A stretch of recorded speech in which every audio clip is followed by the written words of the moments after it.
Hola, buenas tardes. Estamos con esta charla de Actualices en Casa hoy porque tenemos importantes temas acerca del auxilio de nómina. Entonces, venimos con el decreto 639, luego el 677 y luego la resolución, la circular, la resolución 1129, perdón. Entonces, ya está reglamentado, ya sabemos o ya están los lineamientos para saber qué tenemos que hacer y por lo tanto hemos invitado al doctor Andrés Acero.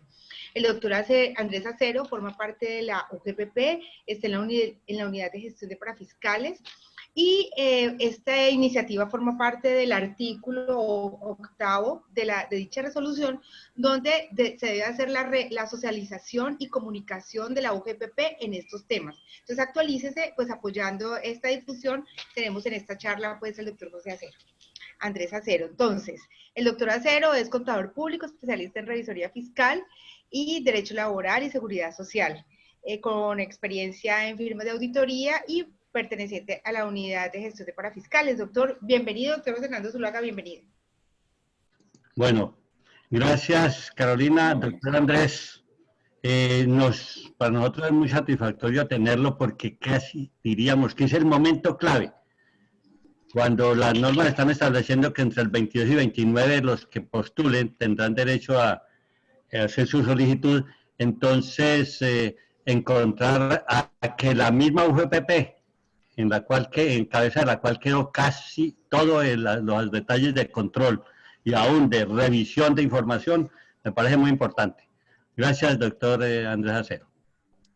Bueno, doctor Tiene Zuluaga, la doctora palabra. Carolina, doctora Carolina, muchas gracias por la invitación. Sin lugar a duda para nosotros es muy importante que contemos con este aliado estratégico que es Actualícese y más en esta coyuntura donde se hace tan necesario llegar muy rápidamente ante estas decisiones que se están adoptando por parte del gobierno central.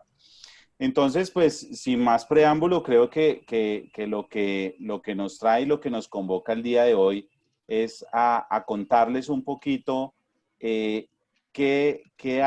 cuál ha sido la evolución de este beneficio partiendo del momento en el que habíamos hablado hace unas semanas del decreto 639, donde se vislumbraba este beneficio del apoyo al empleo formal, el PAEF, el Programa de Apoyo al Empleo Formal, y ya ahora que hemos visto una serie de decretos que al final del día, el decreto 677 que nos modifica algunos aspectos de este marco normativo, de esta 639, y la resolución 1129 que fue expedida el día de ayer, acompañada de ¿qué más? De la circular 001, que ya es lo que muchos teníamos la preocupación o la incertidumbre de cómo iba a ser el formato que se iba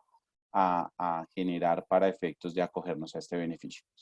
Entonces, pues ya dentro de este marco normativo, pues es importante recordar, como les decía, que teníamos ese decreto legislativo que el 639, que sin duda alguna, pues nos daba ese indicio y ahí se empezaron a generar una serie y un mundo de incertidumbres, sobre todo porque había allí la restricción de solamente estar dirigido a personas jurídicas.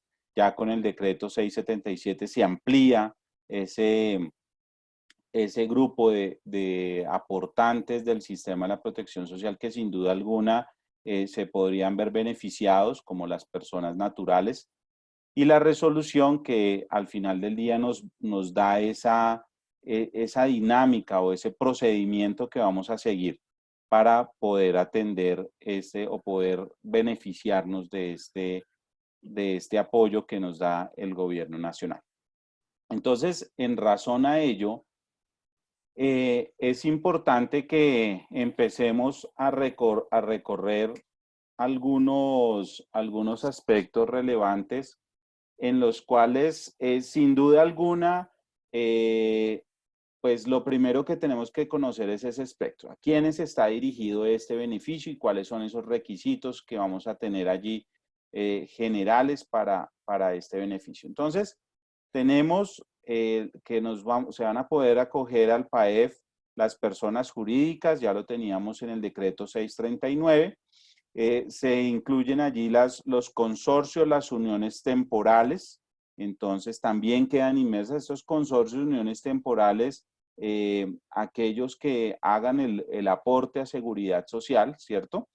Las personas naturales, entonces también van a quedar incluidas estas personas naturales que sean empleadoras, que tienen que cumplir una serie de condiciones, y las entidades sin ánimo de lucro, las ESAT, que también tienen que cumplir unas condiciones. ¿Cuáles son esas condiciones o esos requisitos generales que vamos a vislumbrar en este beneficio del PAEF? Primero, que hayan sido constituidas antes del 1 de enero del 2020. Nos dice que claramente que si se constituyó en el año 2019, pues no bastará sino solamente con demostrar que se haya constituido en esa fecha, en ese año, o si fue antes del año 2019, que haya sido renovada la matrícula en el año 2019, toda vez que para el año 2020, como sabemos, se han extendido estos plazos. Que la disminución del ingreso sea de por lo menos el 20%, ¿cierto? Y allí ahorita vamos a ver cuál es esa dinámica, cuál es ese ingreso que se va a disminuir, basado en qué. Tenemos que tener también presente que debe contar con un producto de depósito en una entidad financiera o una entidad que esté, nos lo menciona el decreto, que sea entidad financiera vigilada por la Superintendencia Financiera o por la Superintendencia de Economía Solidaria, que también allí hay algunas entidades donde algunos postulantes posiblemente puedan tener sus cuentas de depósito. Entonces, inclusive está allí contemplado para que no tenga yo que ir a crear un depósito nuevo en una entidad financiera, sino que ya teniendo en alguna de estas entidades cooperativas, algunas de ellas, sin lugar a duda, pueda yo aplicar a este beneficio, y por ese mecanismo se canalicen los recursos.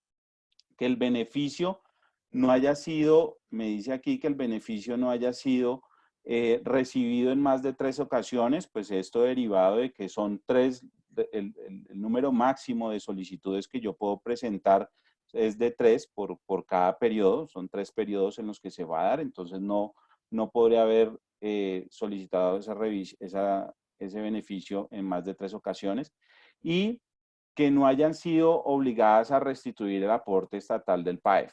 Y esto es muy importante. Si en algún momento la unidad de gestión pensional y para fiscales, por ejemplo, usted solicita el beneficio para el mes de abril, que lo vamos a solicitar ahorita a partir del día de mañana,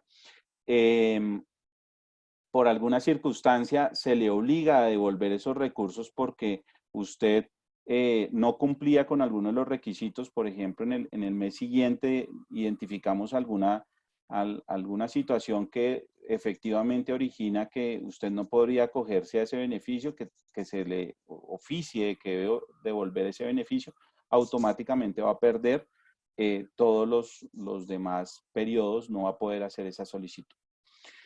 ¿Cuáles son las características específicas que deben atender las personas jurídicas? Entonces, las empresas, digamos que todas las personas jurídicas en general, pues que su patrimonio no incluya una participación de la nación de más del 50%, bien lo dice el decreto, de la nación o de sus entidades descentralizadas. Entonces, superior al 50%, si supera, no se podrá acoger a ese beneficio. No, las uniones temporales y los consorcios no podrán presentar solicitudes de beneficio si sus consorciados han solicitado el beneficio por los mismos trabajadores que ellos van a solicitar.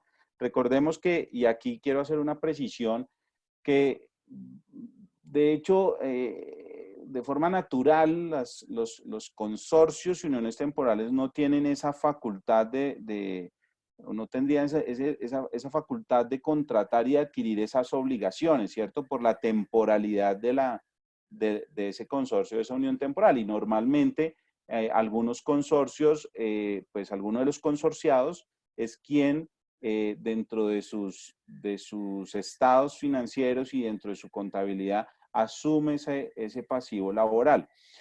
en razón a ello, pues si este consorciado va a incluir a esos trabajadores dentro de ese pasivo laboral, como ese pasivo laboral dentro de la solicitud del beneficio, pues el consorcio no podrá también hacer esta solicitud. Entonces, es importante tener cumplir con esa característica.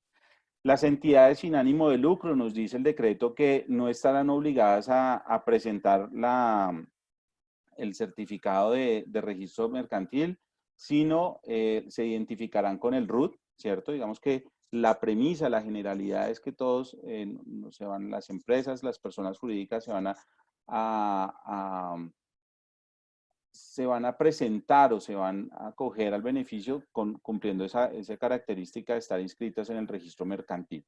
En este caso de las entidades sin ánimo de lucro, pues está la excepción en que lo podrán hacer con el RUT únicamente. Y que tienen que además ser declarantes de renta o ingresos y patrimonio, Entonces esas son las dos condiciones que las entidades sin ánimo de lucro deben cumplir para que puedan presentar la solicitud de acogerse a este beneficio. En cuanto a las cooperativas de trabajo asociado y las empresas de servicios temporales, pues también allí me abre la posibilidad de que éstas puedan ser postulantes del beneficio por sus trabajadores directos. Entonces, cooperativas de trabajo asociado por los trabajadores directos. Se ha entendido que el decreto no incluye a los trabajadores asociados y en el caso de las empresas de servicios temporales sí podrán hacerlo por todos los trabajadores en misión inclusive, porque es la empresa de servicios temporales quien asume ese pago y esa responsabilidad, paga la nómina y paga la seguridad social. Frente a las personas naturales, tienen unas características específicas que pues una es estar inscritos en el registro mercantil, es una de las condiciones imparitables para que puedan acceder al beneficio, que tengan a menos 3 o más trabajadores, ¿cierto? Entonces dice que no aplicará para quienes tengan menos de 3 empleados, que no aplicará para las personas naturales clasificadas como personas políticamente expuestas y que no podrán aplicar al beneficio aquellos que hayan reportado a trabajadores a través de consorcios o uniones temporales. Entonces, vuelve y juega, digamos que por un lado le dice al consorcio, valide que sus consorciados no están solicitando, y por otro lado al consorciado le está diciendo, valide que el consorcio no presentó la solicitud con estos trabajadores que usted está incluyendo. Entonces, se asegura de forma íntegra este beneficio para que llegue efectivamente a quien corresponda. ¿En qué consiste? Perdón, Sí. Excúsame, yo lo interrumpo antes de que pasemos porque hay una pregunta que tiene que ver con personas naturales. Una persona natural es médico, tiene 3 empleados, pero por ser una profesión liberal no comerciante no tiene el certificado de Cámara de Comercio. ¿Puede acceder? Perdóname, una persona es un médico, ¿es médico? Sí, que tiene 3 empleados a su cargo. 3 empleados a su cargo, pero no tiene un Cámara de registro Comercio. mercantil. Exacto. Bueno, desafortunadamente, como quedó el decreto, no se va a poder acoger al beneficio. Ya nos han elevado esa inquietud. Efectivamente, hay algunos independientes que, pues, por su naturaleza, por no cumplir con este requisito del registro mercantil, pues no van a poderse acoger a dicho beneficio, como es el caso de este médico que nos menciona.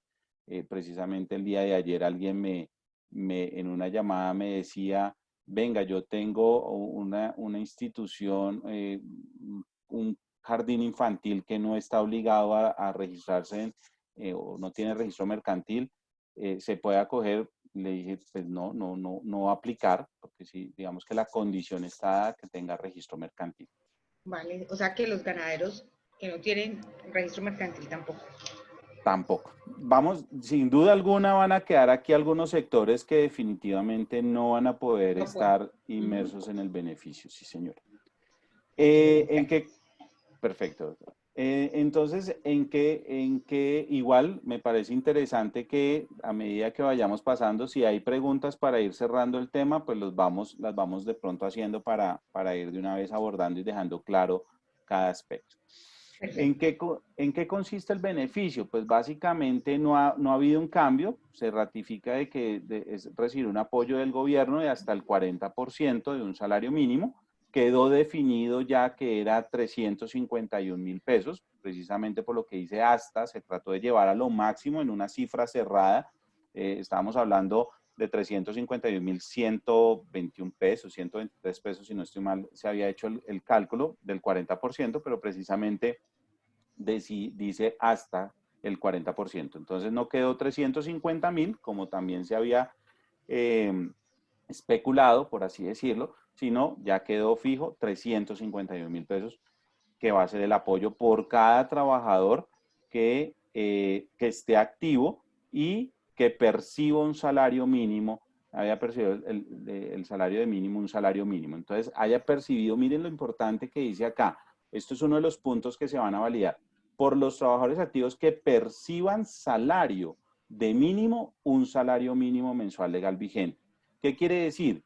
Que si algún empleador acordó con su trabajador disminuir el salario y esta disminución está por debajo del salario mínimo, no va a poder aplicar el beneficio por ese trabajador, ¿cierto? Vamos a ver ahorita más adelante qué posibilidad puede darse para subsanar esta situación en este periodo, para el mes de abril, para la primera solicitud del mes de mayo. Que corresponda por lo menos al el 80% de los trabajadores reportados en febrero del 2020. Entonces, también es una validación, inclusive en el primer decreto se decía que se hablaba de que el empleador indicará por qué cantidad de trabajadores va a hacer la solicitud. Aquí hay un cambio significativo y es que si ustedes ya leyeron el decreto y leyeron la resolución, es la unidad de gestión pensional y parafiscales la que va a hacer el cálculo de por cuántos trabajadores se va a entregar el beneficio. Por ello, se va a requerir el pago de la seguridad social y aquí hago una cuña que es muy importante hacerla y es que lo ha establecido el artículo 5 de la resolución 1129, donde básicamente me está diciendo este artículo 5 me dice que habrá plazo para este primer beneficio, se entenderá que se ha cumplido con la obligación por los empleadores que hayan hecho el pago de la seguridad social hasta el 22 de mayo, es decir, el día de mañana. ¿Qué pasa con este beneficio específicamente? Y quiero ser muy enfático en esto. La condición o el punto de referencia para otorgar el beneficio es que usted haya pagado la seguridad social de ese periodo, ¿cierto? Es decir, se va a entregar por 3 periodos que va a ser por el periodo de abril, por el periodo de mayo y por el periodo de junio, donde usted va a presentar la postulación en el mes de mayo para el periodo de abril, en el mes de junio para el periodo de mayo y en el mes de julio para el periodo de junio. Por ello va a ser muy importante que usted haya presentado, que haya pagado la planilla integral de liquidación de aportes del mes de abril. Si vemos el calendario de pila está dado para que usted pague entre el segundo y el 16º día hábil. Aquí lo que me está diciendo, si contamos 16 días hábiles, en el mes de mayo nos da hasta el 26, es la última fecha de unos dígitos, unos números de identificación, como esto va por números de identificación, los últimos dígitos va a estar el 16º día hábil, que sería el 26 de mayo. Pero el decreto dice que se deberá pagar la seguridad social hasta el 22 de mayo. Entonces, llamado de atención muy importante por aquí, colegas, para que ustedes lo hagan llegar a las empresas, es hasta mañana hay plazo para pagar la seguridad social. Si usted paga, que está bien, digamos que las fechas a usted se lo permitiría pagar el día lunes, ya no va a poder aplicar al beneficio. Digamos que eso va a ser una de las causales, porque la validación que se va a hacer es teniendo en cuenta el aporte de pila del mes de abril versus ese mes de referencia de febrero del 2020. Entonces, ahorita vamos a ver más adelante cuál es esa proporcionalidad que debe, cómo se debe evaluar esa proporcionalidad. ¿Qué establece en el beneficio, qué se establece como disminución del 20% de los ingresos de los beneficiarios? Entonces, ¿cómo se debe hacer ese cálculo? Básicamente hay dos métodos, lo dice la resolución 1129, nos dice, van a haber dos métodos y usted puede optar por uno o por el otro método. Usted evaluará cuál de una u otra forma le permita acceder al beneficio. Entonces, uno de los métodos, digamos que es tomar el ingreso del mes inmediatamente anterior a la solicitud, o sea, vuelve y nos dice, si la solicitud la hago en mayo, entonces el ingreso anterior será el del mes de abril. Entonces, tomará ese ingreso del mes de abril y lo va a comparar con el ingreso del mismo periodo de la vigencia 2019, es decir, con el ingreso de abril del 2019. Si esa comparación le da una disminución del ingreso superior al 20%, igual o superior al 20%, entonces usted se podrá presentar o postular al beneficio. O si no, usted puede hacer la evaluación, otra evaluación que será el ingreso del mes inmediatamente anterior, vuelve y juega, va a ser abril, y lo va a comparar con el promedio aritmético de los ingresos de enero y febrero del 2020. Entonces, más o menos, ¿cómo sería ese ejercicio? Veámoslo aquí en un ejercicio matemático. Entonces, tengo el ingreso contable. Aquí hay algo muy importante también, y nos lo dice la resolución, donde nos dice, una de las preguntas era, bueno, ¿y cuál ingreso? ¿Cierto? No nos habla ni de ingreso operacional, ni nos dice ingreso. Entonces, en teoría entenderíamos que es la totalidad del ingreso, ¿cierto? Y había otra discusión que era, venga, ¿cuál ingreso? Ingreso entendido desde la perspectiva tributaria, lo que la disposición del estatuto tributario en cuanto al reconocimiento del ingreso, o el ingreso entendido desde los marcos técnicos normativos contables. Se definió que será el ingreso de acuerdo con los marcos técnicos normativos contables.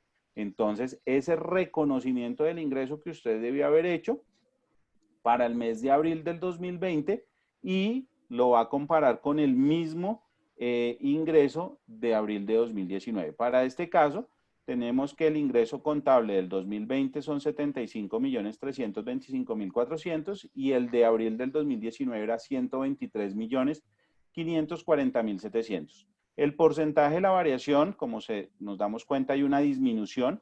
Ese porcentaje, pues, disminuye en menos 39%, ¿cierto? Hay una disminución del 39%. Quiere decir que automáticamente se me activa el derecho a acogerme al beneficio. Y el otro modelo, pues, es tomar el ingreso contable de enero y febrero. Aquí tomamos dos valores del ingreso que hubo en enero y febrero, y eso nos da un promedio de 112.191.700 y lo comparo con el mes de abril, y esto me va a dar una disminución del 33%. En ambos casos vemos que nos da la posibilidad de acogernos al beneficio. No obstante, habrán situaciones en sus dinámicas o en sus ejercicios donde ustedes, sin duda alguna, comparando año con año, mes de cada año, pues nos va a dar un valor, un porcentaje de variación, y comparándolo contra el mes de febrero, otro que posiblemente para un caso sí aplique y para el otro no me aplique. Esa será una evaluación y la recomendación sin duda alguna es que pues, hagamos un papel de trabajo, sobre todo que esto será parte de lo que tendrá que certificar y donde nos apoyaremos en esa fe pública que da el contador público o el revisor fiscal, como lo manifiesta el decreto y la resolución, en esa certificación que tendrá que ser expedida por el representante legal, la persona natural o el contador público del revisor fiscal y el contador público del revisor fiscal. O sea que esta nueva opción nos da la posibilidad a esas empresas que se constituyeron posterior a abril del 2019, hacer el ingreso promedio de enero y febrero de Claro, este año. precisamente, Ajá. claro que sí, precisamente, pues contempla esa situación en la cual yo me constituí en el mes de diciembre del 2019 y dije, año nuevo, empresa nueva, entonces fui, constituí mi empresa, arranqué con todo el impulso en enero a empezar a generar un ingreso, me fue divinamente en enero, febrero, y se empezó a generar la situación compleja del mes de abril y ya automáticamente se me reducen mis ingresos. Yo estoy haciendo el esfuerzo, miren que esto es lo que está premiando de una u otra forma, es ese esfuerzo que están haciendo los empleadores de sostener a esos trabajadores, que sin duda alguna, pues sostener esa nómina de esos trabajadores que en algunos casos pues no pueden realizar su labor. Entonces, pues me habilita al permitirme hacer esa comparación. Entonces, pues todos los meses, si yo me postulo para el mes de abril, me postulo para el mes de mayo y me postulo para el mes de junio, pues lo voy a tomar siempre como referencia con el mes de enero y febrero, ¿cierto? Si puede ser que yo no había empezado muy bien el año o inclusive el ciclo de mi ingreso no se da en los primeros meses, sino estaba esperando yo que el ciclo de mi ingreso se diera entre abril, mayo, junio, que hay algunas actividades que tienen ese comportamiento, pues entonces será más favorable comparar contra los ingresos del año anterior si efectivamente yo ya tenía operaciones en el año anterior para hacer esa comparación. Entonces, sin duda alguna, creo que aquí se nos abre una posibilidad muy grande que antes se veía muy restringida para el acceso al beneficio, pues en razón a esta coyuntura que estamos viviendo dentro de este análisis que podemos hacer comparativo. Bueno, otra preguntita. Bueno, no aplica, es que aquí una pregunta, ¿se debe calcular por los 3 meses sobre la misma metodología o se puede variar de un mes a otro el cálculo? Pues Buenísima la pregunta. Esa también me la hice yo y era uno de los principales opositores de que si usted utilizaba un método no pudiera el siguiente mes utilizar el otro porque pues nos puede generar ciertas distorsiones y todos sabemos que eso se puede dar. Pero así quedó el decreto. El decreto no coloca esa restricción. Quiere decir que en teoría yo en un mes podré optar por una metodología y para la postulación del siguiente mes tendré que optar por otra metodología. Ahora bien, mi recomendación sí es sin duda alguna guardar un papel de trabajo en el que efectivamente sea el contador o el revisor fiscal el que esté adelantando este ejercicio, pues efectivamente valide que el método que utilizó lo deje muy bien plasmado, cuál fue ese método, cuáles fueron los cálculos que se hicieron, que se validó. Hay una cosa muy importante aquí y es esa aplicación del marco técnico normativo contable, es decir, que ese reconocimiento del ingreso pues no se podrá separar de lo que tenemos establecido en nuestro marco normativo y muy seguramente parte de ello en nuestras políticas también, que van a ser las que van a soportar todo este análisis que se podrá hacer. Y eso doctor, nos una permite, pregunta. señora. Bueno, entonces hablando de los ingresos bajo nuestros marcos técnicos normativos, que estamos hablando del devengo, ¿qué pasa con las empresas que siguen teniendo una facturación normal, pero el recaudo es el que ha disminuido? O sea, la facturación siempre es la misma, son los mismos servicios que se prestan durante el mismo periodo, por ejemplo, se causa el ingreso, pero no tengo el recaudo. Digamos que allí no contempla, no habla del recaudo, habla del reconocimiento del ingreso y entonces en razón a ello, pues nuestro marco técnico normativo contable habla de ese reconocimiento del ingreso cuando yo tengo el derecho, ¿cierto? Y pues en razón a ello, pues yo voy a tener que hacer ese reconocimiento. Si yo estoy facturando, pues pasa, digamos, coloquemos un caso que se nos puede estar presentando, arrendamientos, ¿cierto? Yo puedo tener una empresa dedicada a arrendamientos, pero pues hay una norma que me dice, oiga, no cobre los arrendamientos y no haga exigible los arrendamientos en este momento, sino después del 30 de junio, pues ya usted podrá seguir haciendo su exigibilidad ya de los arrendamientos. Digamos que, de todas maneras, el decreto, cuando nos habló de esto, de los arrendamientos, de esa coyuntura que estamos viviendo, en ningún momento nos está diciendo que yo haya perdido el ingreso, o sea, que yo no voy a tener derecho a ese ingreso. Lo que me está diciendo es que no lo puedo hacer exigible en este momento, sino que podré emplear. Ya de hecho, algunos ya inclusive estarán diciendo, no, pues ya se están generando unos intereses, ¿cierto?, que están allí plasmados, y entonces ya hemos acordado y acordamos que va a haber un financiamiento de ese arriendo de estos periodos, que después de junio, bueno, inicialmente hablábamos de junio, yo no sé, me imagino que se extenderá ahora con la extensión de la emergencia, cómo irá a funcionar esto, pero puede darse esa situación. Al final del día yo sí tengo ese derecho de ese ingreso a recibirlo, ¿no? Es diferente a un establecimiento de comercio o a ciertas actividades que su ingreso va por la demanda de los consumidores, y pues ellos sí efectivamente, no sé, me imagino almacenes de ropa, pues los almacenes de ropa en esta época, nada, pues uno anda con los mismos, uno solamente cambia de camisa, dicen por ahí, ¿no? Entonces, ¿qué es lo que le ven a uno? Entonces, del resto, pues muchos pues, no han tenido un decrecimiento de su ingreso de forma significativa. Entonces, en esto sí se va a ver reflejada esta situación. Entonces, digamos que la dinámica es esa. La dinámica también es un poquito... Doctor Andrés, tengo una inquietud. ¿Qué pasa con las universidades, colegios?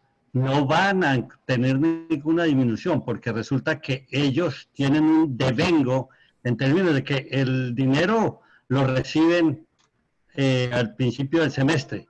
Han transcurrido todas estas dificultades, pero el devengo es el mismo del año anterior, un poquitico más, un porcentaje. Entonces, ¿qué sucede allí? Sí, digamos que salvo algunas instituciones educativas que han tomado la decisión, por ejemplo, algunos colegios que sin duda alguna han tomado la decisión de disminuir en un porcentaje el valor de la pensión o ciertos ingresos relacionados con los servicios que prestaba la institución educativa, pues van a tener esas disminuciones, ¿cierto? Las universidades, pues en este caso, digamos que para el mes, ¿dónde podríamos llegar a ver esa coyuntura de las universidades? Que es una de las preocupaciones que se ha venido dando, y es en el mes de junio, porque en el mes de junio ya empiezan las nuevas matrículas, y digamos que allí ya se va a ver ese impacto de lo que se ha estimado que puede haber una deserción estudiantil por la coyuntura que se está viviendo. Entonces puede ser que para ese semestre ya empiecen a ver un impacto en esos ingresos, y ya puedan decir, no, venga, mis ingresos sí efectivamente se van a disminuir, pero por ahora lo que él había recibido, su ingreso anticipado en el mes de diciembre del año pasado, cuando hubo las matrículas, o enero cuando se dieron las matrículas, pues al final del día lo que están haciendo es causando ese ingreso, porque pues no hay una devolución de ese ingreso, no ha habido una devolución. Yo no he escuchado la primera que haya dicho que está devolviendo los recursos a los estudiantes porque los estudiantes no han podido tener la misma intensidad horaria que tenían anteriormente, o están disfrutando las instalaciones que disfrutaban anteriormente. Digamos que eso no lo he escuchado yo hasta el momento. Lo he escuchado sí de instituciones, de colegios sí lo he escuchado. Como les mencionaba ahorita, la preocupación que había de un jardín infantil, pues una persona que me preguntaba por un jardín infantil me decía, pues es que el jardín infantil, sí, la gente, los papás están diciendo ni para qué pago, porque además los niños, ¿cómo le va a hacer clase virtual a los niños de párvulos? ¿Cómo le hago las clases virtuales? Entonces allí sí puede haber una disminución del ingreso de forma significativa, sin duda alguna.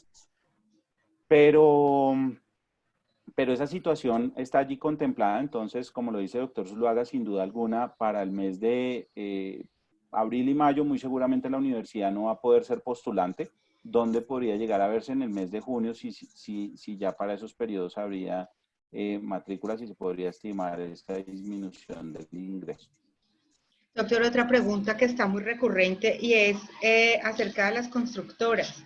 Las constructoras, su ingreso, o sea, tienen la nómina, pero su ingreso ya puede ser por fiducias o puede ser por en el momento en que se escritura entra el ingreso a la constructora como tal. ¿Qué pasa con las constructoras? ¿Cómo pueden acceder? O no, o por no tener, o por tener ese tratamiento diferente los ingresos, no tiene acceso. Digamos que vuelve, a ver, va a generarse la misma situación. Si yo, por ejemplo, por la situación de la pandemia, yo ya había hecho unos compromisos con muy seguramente, bueno, todos sabemos que el proceso de la venta de un inmueble muchas veces se da de forma anticipada, entonces, pues se va haciendo la compra del inmueble, bueno, el comprador hace la compra del inmueble y va haciendo unos abonos en fiducia, o va allí abonando la cuota inicial y solamente se materializa cuando da la entrega del bien. Y muy seguramente en estos momentos, en muchas ventas, pues por una parte se tuvieron que paralizar las obras, entonces no se pudieron entregar los bienes, y por otra parte, pues el comprador dice, no, yo por ahora pues no me entregue el bien porque yo todavía no me voy a poder ni trasladar, no he podido hacer eso. Entonces no ha habido ese reconocimiento del ingreso. Entonces si yo comparo, hago este ejercicio y comparo y veo que efectivamente hay una disminución de mi ingreso, pues podré ser postulante al beneficio del PAEF sin lugar a dudas en esa situación, en esa coyuntura que se da allí. Digamos que, vuelve y juega, yo creo que el tema termina siendo, al hablar de los marcos técnicos normativos contables, ese reconocimiento del ingreso, el momento del reconocimiento del ingreso, sin duda alguna nos permite tener una gran tranquilidad en que si yo no tengo el derecho en este momento, por ejemplo, como en el caso de la constructora, porque no se ha materializado la escritura, por ejemplo, no se ha materializado por esta coyuntura, pues nada, no lo voy a registrar y por ende me va a dar un menor valor que el que tenía el año inmediatamente anterior, por más que yo ya tenga un compromiso adquirido que sin lugar a dudas, pues ya potencialmente tengo un derecho, ¿no? Ya voy a tener un derecho a ese ingreso. Digamos que hay Es ciertas súper cosas que... importante aclarar, ingresos totales o ingresos operacionales. Bueno, les decía yo que era uno de los principales opositores a que fuera ingreso total o que se dejara solo la palabra ingreso, ¿sí? Pero sin duda alguna sí quedó el decreto, ingreso, no me habla de esa distinción de ingresos operacionales, lo que conocíamos como ingresos operacionales o no operacionales, ¿cierto? Sino me habla del ingreso. Entonces, si yo hago esa comparación de mi ingreso del año anterior a este año y ha disminuido, o de los meses de enero y febrero a este año y ha disminuido, pues nada, me puedo acoger al beneficio. Perfecto, listo. Bueno, entonces continuamos.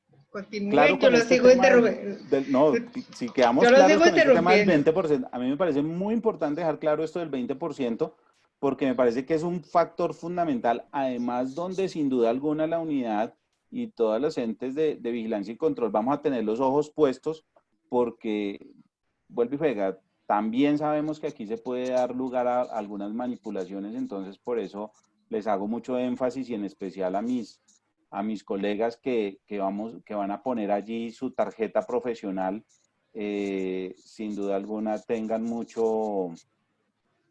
prudencia, mucho sigilo, mucha delicadeza en guardar esos papeles de trabajo, en guardar esas evidencias que efectivamente soporten que usted tomó adecuadamente o hizo adecuadamente este cálculo. Siempre recomendándoles hacer los dos ejercicios, ¿no? Las dos, porque allá en el formulario, ahora que una de las marcas que se va a tener que poner es la marca de cuál fue el método que utilizó. Bueno, entonces seguimos teniendo claro este aspecto del 20%. Hablemos entonces de cómo que hay que tener en cuenta para establecer el número de los trabajadores por los cuales se va a reconocer el beneficio. Entonces aquí hay una serie de variables que tenemos que tener en cuenta Primero, les decía yo hace un momento que el ingreso base de cotización sea de por lo menos de un salario mínimo. Entonces, esa planilla de aportes a seguridad social que usted presentó del mes de abril se debió haber presentado con una base de cotización mínimo de un salario mínimo. Entonces, ya podríamos llegar a inferir que muy seguramente va muy ligado a que el trabajador haya recibido un ingreso también mínimo de un salario mínimo. Entonces, las marcas, los trabajadores que aparezcan con marcas de SLN, aquí nos lo menciona, que no se les haya aplicado la novedad de suspensión temporal del contrato de trabajo o licencia no remunerada. Miren que lo hablábamos en la sesión que tuvimos hace algunas semanas, donde yo les hacía énfasis de tener mucho cuidado con esa marca de esa suspensión temporal del contrato, y creo que han habido muchos expertos que sin duda alguna le han dicho a los empleadores, ojo, esa sea la última opción que usted tome. Y aquí precisamente creo que muy coherentemente con ese mensaje del gobierno ha sido que si hay marca de novedad de SLN, así sea de un solo día, está esa marca en la planilla integral de liquidación de aportes, automáticamente lo excluye del beneficio para ese periodo, por ese trabajador. O sea, ese trabajador no va a aplicar para el beneficio. Que se haya cotizado el mes completo a seguridad social, entonces también hace énfasis aquí que no puede haber una novedad, puede haber una novedad de retiro siempre y cuando se haya retirado el trabajador el último día del mes, o puede haber una novedad de ingreso siempre y cuando el trabajador haya ingresado el primer día del mes, ¿cierto? Entonces, tiene que haber pago de 30 días de seguridad social. Pueden presentarse novedades muy normales que son incapacidades. No hay problema que se haya presentado la novedad de la incapacidad. No hay problema que usted haya optado, les mencionaba yo allí en la otra charla, que usted haya optado por tener en vacaciones a sus trabajadores. Aplica esa novedad, no va a tener ningún problema. La novedad de licencia remunerada, puede que haya presentado la novedad de licencia remunerada, no va a tener ningún problema. Las únicas novedades donde no se va a aplicar es esta novedad de suspensión de SLN, la novedad que conocemos como SLN, porque sin duda alguna esa novedad lo que nos permite entender es que el trabajador no percibió la totalidad de su salario. Y una de las condiciones que les mencionaba yo ahorita es esa, que el trabajador haya percibido la totalidad del salario, ¿cierto? Entonces, pues eso va allí ligado. Que los trabajadores reportados en pila para el periodo de la solicitud correspondan como mínimo en un 80% a los trabajadores del mes de febrero. Entonces, ya ahorita vemos eso. Y que el respectivo trabajador no haya sido tenido en cuenta para el cálculo del aporte estatal de otro beneficiario. Entonces, también hay que tener mucho cuidado con eso, sobre todo que hay empresas que las nóminas se encuentran divididas, ¿cierto? Grupos económicos donde un trabajador, parte de la nómina se la paga una empresa, parte de la nómina a otra empresa, parte de la nómina a otra empresa. Entonces, es muy importante que solamente una de las empresas presente la solicitud del beneficio. ¿Por qué? Porque si en el análisis que hacemos identificamos que ese mismo cotizante, otras empresas están pasando por ese mismo cotizante, lo vamos a, o sea, se va a excluir, se va a dejar en solo una de las empresas. Que el respectivo trabajador, y que el número de trabajadores a tener en cuenta no exceda el reportado en la planilla del mes de febrero. Entonces, ¿qué pasa? Si usted, vamos aquí, me voy aquí a adelantar 2 slides que lo había dejado. Veamos este caso. Yo tengo aquí en el mes de febrero del 2020 el trabajador Carlos, Carolina, Juan, Claudia, Andrés, Patricia, Cristian, Pedro, Carola y Alex, ¿cierto? Y entonces aquí tengo 2, 4, 6, 8, 10 trabajadores tengo en febrero.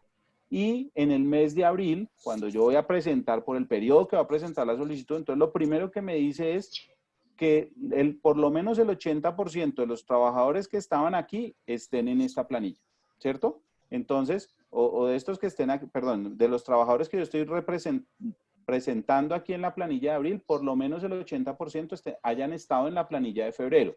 Entonces, ¿yo cuántos trabajadores tengo en abril? Tengo a Carlos, a Carolina, 2, 3, 4, 5, 6, 7, 8, 9, 10 trabajadores, ¿cierto? Yo tengo aquí 10 trabajadores. Entonces, miren, dos de las condiciones. Primero, que la planilla de abril no tenga más trabajadores que la planilla de febrero. Entonces, por lo menos tienen los mismos 10, ¿cierto?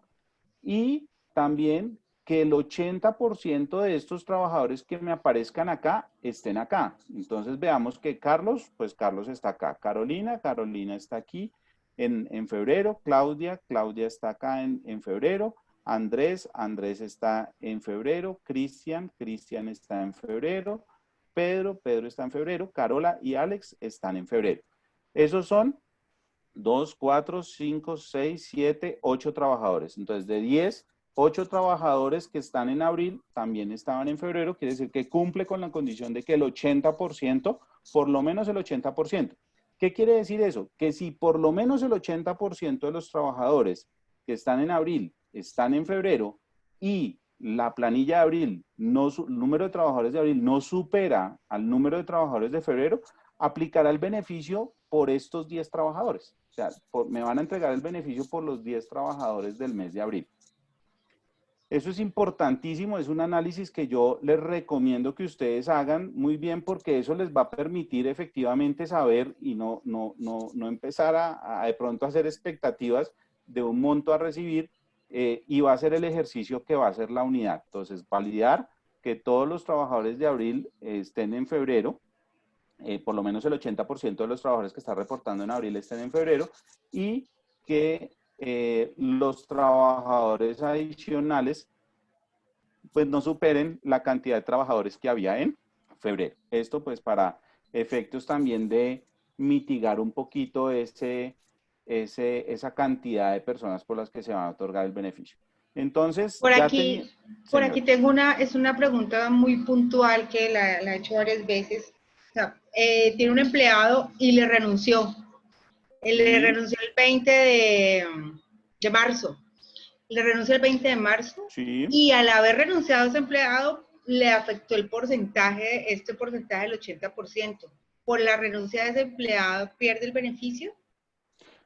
Pues digamos que, a ver, supongamos que yo no tuviese estos dos otros trabajadores nuevos que tengo aquí, Jenny Albornoz y Pedro, sino que de estos trabajadores de abril, perdón, estos 8 trabajadores, vamos a suponer que me renunció aquí Patricia Ferro, me renunció y Juan Lozano me renunció. Esos 2 trabajadores. Si yo no hubiese adicionado trabajadores, pues ¿cuántos me quedarían? Me quedarían 8 nomás, ¿cierto? Entonces, supongamos, voy aquí a hacer un tachoncito. Ustedes me perdonan allá, pero para que entendamos un poquito este ejercicio. Si yo, supongamos que estos 2 trabajadores no existieran, entonces yo había despedido a un trabajador o se había terminado el contrato de un trabajador y otro me renunció. ¿Qué va a pasar en abril? Yo tengo 8 trabajadores, o sea, yo pagué mi seguridad social por esos 8 trabajadores. Pues esos 8 trabajadores se me vuelven mi 100%, ¿cierto? Como son mi 100%, pues quiere decir que el 100% de los trabajadores que yo tenía en abril están en la planilla de febrero. Por ende, me va a aplicar el beneficio para los 8, me van a entregar el beneficio para los 8. ¿Sí es claro? No. No, porque no es en número, sino, por ejemplo, tengo aquí todos estos Carlos Pérez, empezando por Carlos Pérez, pero el que me renunció fue Carlos Pérez, o sea, tenía 8 y me quedé con 7. Ah, no hay problema. Entonces voy a recibir el beneficio por los 7 que me quedan. Ah, ok. Por ejemplo, Listo. también me renunció, en abril, a mitad de abril me renunció Carlos Pérez. Entonces me quedan 7, o sea, solo 7 postulantes, o sea, la postulación me la van a reconocer solamente por estos 7 trabajadores que estuvieron mes completo. ¿Sí? Ajá. ¿Qué pasaría si ya en ese caso, por ejemplo, estuvieran estos otros 2 trabajadores que ingresaron porque se me fue Carlos Pérez, pero yo necesitaba reemplazar a Carlos Pérez y afortunadamente mi operación se incrementó y me generó la necesidad de adquirir nuevos trabajadores? Pues que por estos otros trabajadores no me va a reconocer sino la proporción que corresponda hasta que el 80%, o sea, estos 7 trabajadores sean el 80% de los que voy a reconocer. ¿sí? O sea, aquí tendría, si aparecieran aquí 10 trabajadores, pero solo tengo 7, que sería el 70%, entonces me va a descontar uno para que sean 9, y ya 9 trabajadores, pues será como un 81% más o menos. Será, entonces ya me va a reconocer por estos 7 más un trabajador adicional de los nuevos que entraron a la nómina. Perfecto. Bien. Listo. Este también es una parte muy importante porque es clave que ustedes lo tengan claro, porque eso es lo que va a permitir que efectivamente a mí me den ese reconocimiento, o saber con cuánto voy a esperar yo para el reconocimiento futuro. Listo. Bueno, yo creo que ahí lo importante es que no me disminuya ese 80%, ¿cierto? Es lo que tengo entendido. Porque es que aquí hicimos el ejercicio con 10 empleados, entonces es más fácil tener el 10 y si se me sale uno, pues es el 90, se me salen dos. Pero si son 5 empleados y me renuncia uno, o tengo 4 empleados y me renuncia uno, pues los porcentajes tienen más peso. Si a mí se me Claro. reduce, si ahí se me afecta notablemente el porcentaje, o sea, me baja ese porcentaje del 80%, entonces no tengo derecho a subsidio. Por decir algo, tengo 3 personas y me renunció, tengo 4 personas y me renunció una, me quedé con 3. Yo ¿Qué es lo creo que que se pasa? me... Que solamente voy a recibir el beneficio por esos 3. O sea, Pero no tengo en el abril, porcentaje del 80%.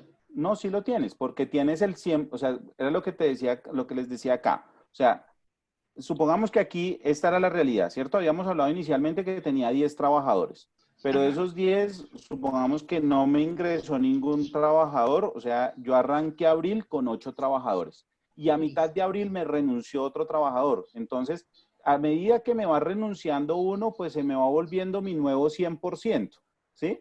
¿Qué es lo que pasa? Que si yo incluyo un nuevo trabajador, o sea, llega un trabajador nuevo que no estaba en febrero, sino que yo contrato un trabajador nuevo, ese trabajador nuevo me empezará ya a hacer un contrapeso en mi 100%. Entonces, porque ya otra vez yo tengo 8 trabajadores, que es el 100% de los trabajadores, entonces tengo que calcular que cuál es el peso de estos 7 trabajadores en ese 100%. ¿Sí? Y pues si esos 7 trabajadores pues me superan el 80% en la proporción frente a esos nuevos trabajadores que llegaron, los 7 trabajadores superan el 80%, pues yo sigo acogiéndome al beneficio. O sea, me sigue aplicando el beneficio por la totalidad de mis trabajadores. Me van a reconocer por los 9 trabajadores el beneficio. O por los 8 trabajadores, perdón, el beneficio. Es un tema, digamos que es un tema de análisis allí numérico que si sale un trabajador y entra uno nuevo, ese nuevo, ¿qué porcentaje tiene frente al total de mis trabajadores? Y ese porcentaje pues no podrá ser superior digamos que el 80%. ¿Para qué sirve? Para que me reconozcan los trabajadores adicionales. Si, por ejemplo, el caso que tú me decías ahorita, tenemos 4 trabajadores, renunció uno, pero yo lo reemplacé por uno nuevo, o sea, sigo teniendo los 4. Pero de esos 4, o sea, esos 4 que es mi 100%, ¿cierto? Solamente el 75% son los trabajadores que estaban en febrero. Quiere Exacto. decir que el beneficio me lo van a reconocer por los 3 que estaban en febrero, pero por el que ingresó no me lo van a reconocer. Ahora sí, creo que entendí yo. Creo que todos entendieron. Listo. No, perfecto. No, la idea es eso, que lo tengamos muy claro, porque no es que vaya a Perfecto. perder todo el beneficio. Lo que pasa es que los trabajadores adicionales no me los van a reconocer porque no llegó, los antiguos no superan el 80%, o sea, no superan ese 80% para que me permitan acogerme al beneficio por el nuevo trabajador. Claro, y por ejemplo, una empresa chiquita que tenía los 3 empleados en febrero y viene uno y me renuncia en marzo y ahora en abril y no lo reemplacé. En Pues abril me cojo por tengo, uno solo. perfecto. ¿Sí? Pero si tengo 2 trabajadores, me renunció uno, volví, contraté a ese otro que me había renunciado porque yo necesitaba los 2 trabajadores, pues solo me van a dar el beneficio por uno porque el otro se pierde. Ok. porque es el 50%, entonces se pierde porque Bueno, pero no, el tope son 3 trabajadores mínimo, ¿no? no, para personas naturales, Ah, ok. para personas jurídicas no hay tope. No hay tope. Perfecto, Ujú. gracias. No hay Porque también mínimo, mejor ¿Y, dicho, no hay y mínimo. los aprendices del SENA? Los aprendices del SENA no están allí incluidos porque no están clasificados como trabajadores, ¿cierto? Digamos que Perfecto. allí lo que se les da es un apoyo, pero no quedan clasificados como trabajadores. Listo. Solamente, de hecho, aquí una de las condiciones que hay es que... se me perdió. Bueno, no, se me perdió. Ah, que estén afiliados como empleados de la empresa que solicita el subsidio. Entonces, esa es otra situación. Puede ser que yo esté haciendo, que esta es una figura que también me acabas de acordar que es muy importante tener en cuenta, y es que puede ser que yo esté haciendo intermediación en el pago de la seguridad social, ¿cierto? Es una figura que maneja mucho, por ejemplo, las empresas de transporte de pasajeros, donde afilian al conductor y pagan la seguridad, aparecen como pagadoras de la seguridad social, pero lo que reciben es un ingreso por cuenta de terceros, es decir, que ellas no pagan la nómina, lo que hacen es muchas veces una intermediación allí por una disposición del Ministerio de Transporte. Entonces, en razón a ello, no habría lugar a acogerse al beneficio porque no son ellas las que pagan la nómina, no están registrados como trabajadores de ellos. A diferencia de las empresas de servicios temporales, que tal vez allí algunos harán la inquietud y harán el sí, pero la empresa de servicios temporales, pues ellos tienen unas empresas usuarias, sí, pero la empresa de servicios temporales es la que asume el pago de la nómina, es la que asume el pago de la seguridad social de ese trabajador en misión, cuando se habla de los trabajadores en misión y pues de sus trabajadores propios también. Entonces es muy importante esa connotación. Entonces, ¿cuánto van a recibir una vez se ha hecho este análisis de la pila de abril, de los trabajadores, que haya una cotización de mes completo, que no haya novedades SLN y que el mínimo el 80% está en febrero? Pues se le va a otorgar por ese número de trabajadores que se determine un valor por 351.000 pesos, y ese será el valor del apoyo que vaya a recibir ese empleador una vez presente la solicitud del beneficio y se apruebe. Entonces, ¿qué plazos están contemplados para acogerse al beneficio? Entonces tenemos desde el 22 hasta el 29 de mayo, es decir, viernes hasta el 29 de mayo, la primera fase de la solicitud para acogerse al beneficio por el mes de abril. Para acogerse al beneficio por el mes de mayo, entonces los plazos serán desde el 1 hasta el 17 de junio, y para el mes de junio, del 1 hasta el 16 de julio.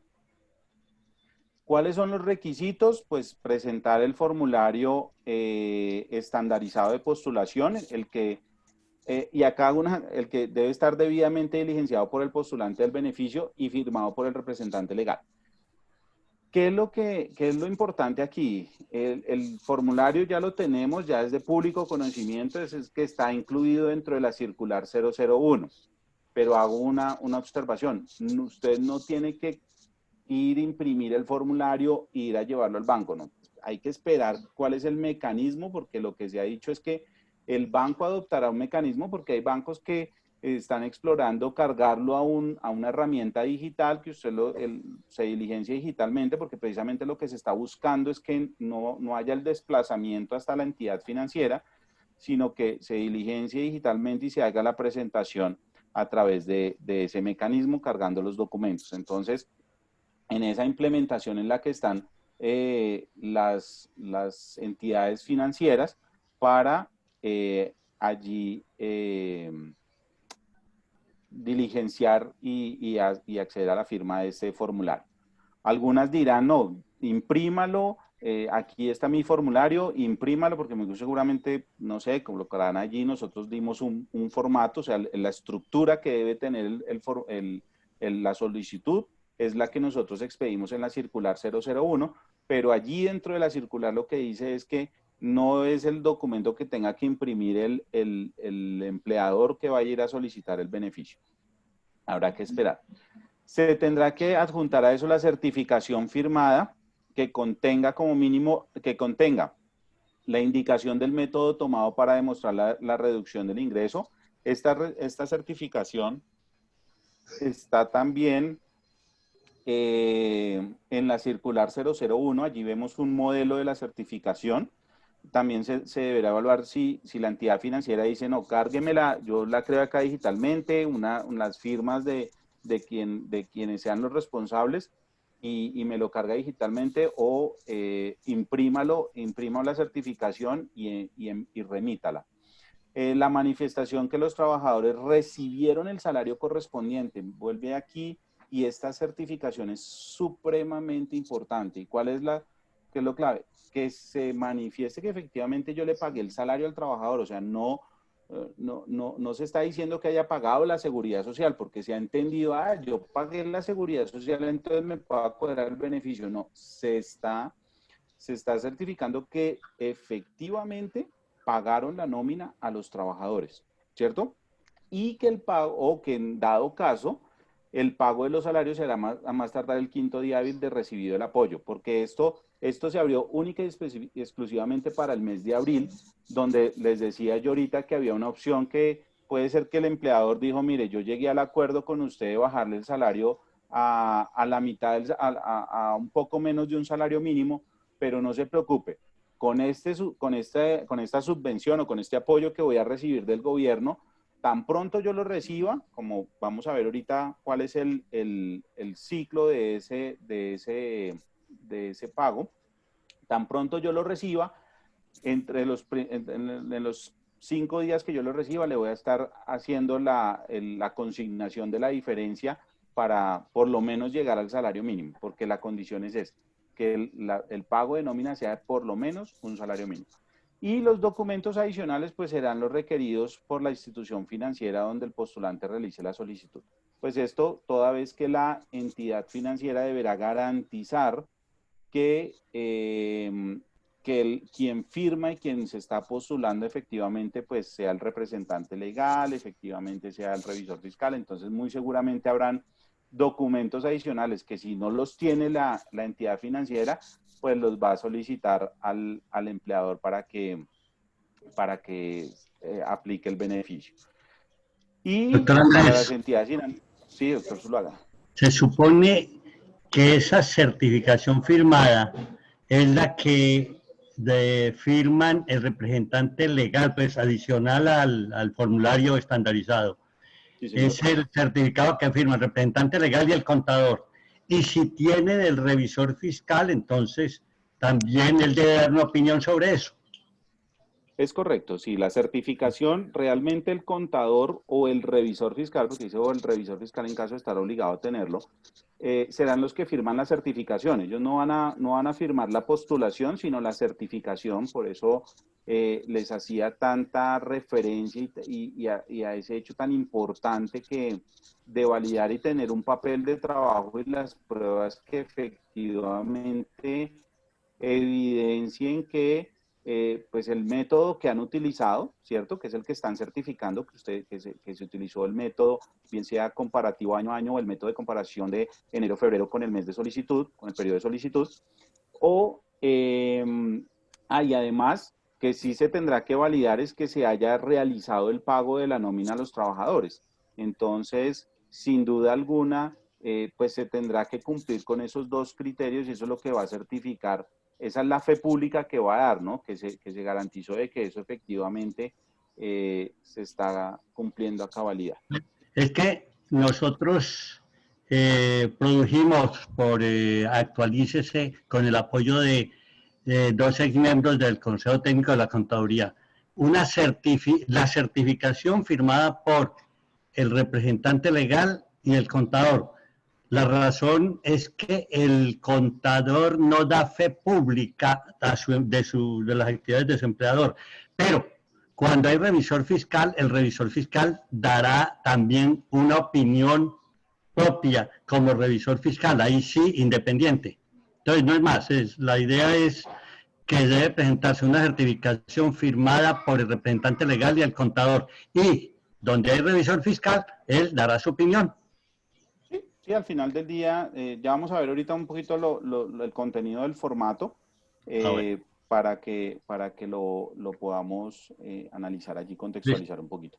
Bueno. Entonces, pues este formato básicamente en su generalidad pues contiene la información general del postulante, pues es toda la información, datos básicos de la empresa o la persona natural, número de identificación, dirección, bueno, entidad financiera con la que va a utilizar el beneficio. Recordemos que solamente puedo presentar la solicitud a una entidad financiera. Si yo manejo los 8 bancos del sistema, pues no hay problema, escoja uno, ¿cierto? Escoja uno.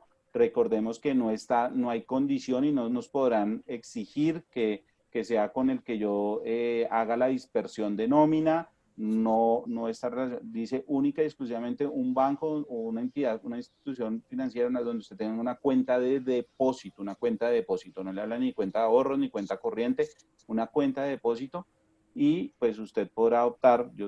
Alguien me decía, venga, pero es que si yo soy más amigo de la gerente del banco X que del gerente del banco Y, pero pues con el banco Y los costos son más bajos, ¿lo puedo solicitar con la X? Claro, pues hágalo con la X. Usted pues muy seguramente pues acudirá a esos buenos oficios de sus amigos para que le ayuden con ese trámite mucho más rápidamente. Y que sea mucho más fácil, ¿cierto? Porque pues muy seguramente a usted como representante legal, el del banco X lo conoce y sabe que usted es el representante legal de allá, pero usted nunca se ha aparecido allá en el banco Y, entonces le van a pedir muy seguramente más documentos para acreditar que usted sí es. Entonces, sin duda alguna, pues esto se tendrá que digamos que hay esa libertad. La idea es que esto sea muy rápido porque los plazos son muy cortos.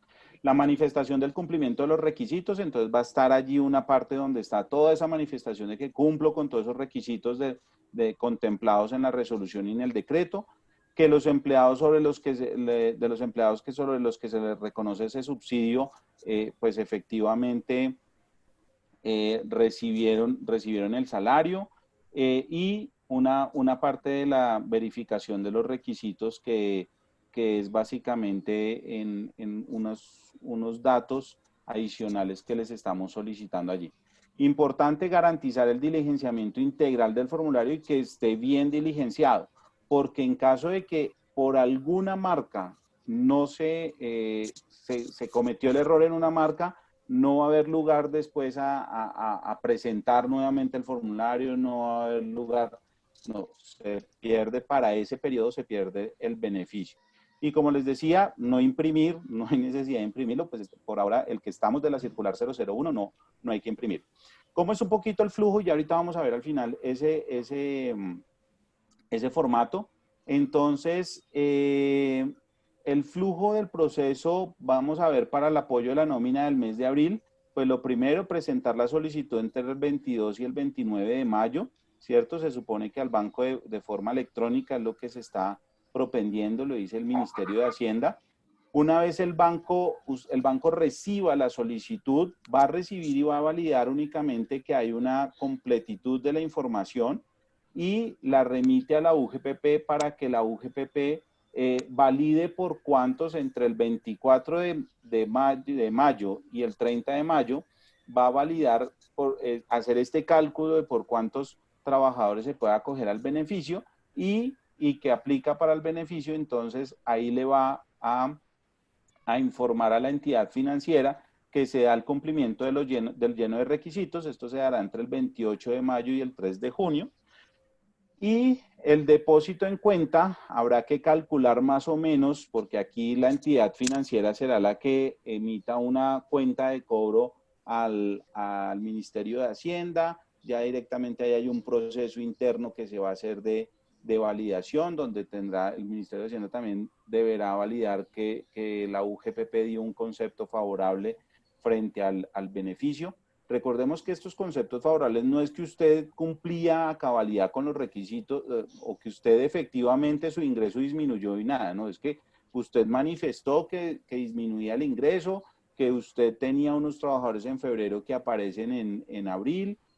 Digamos que esas son unas validaciones básicas. Ya después como lo dice el decreto, tendremos 3 años para entrar a validar y hacer los procesos de fiscalización frente a este beneficio para que garantizar que efectivamente lo tomaron quienes tenían ese derecho a tomar.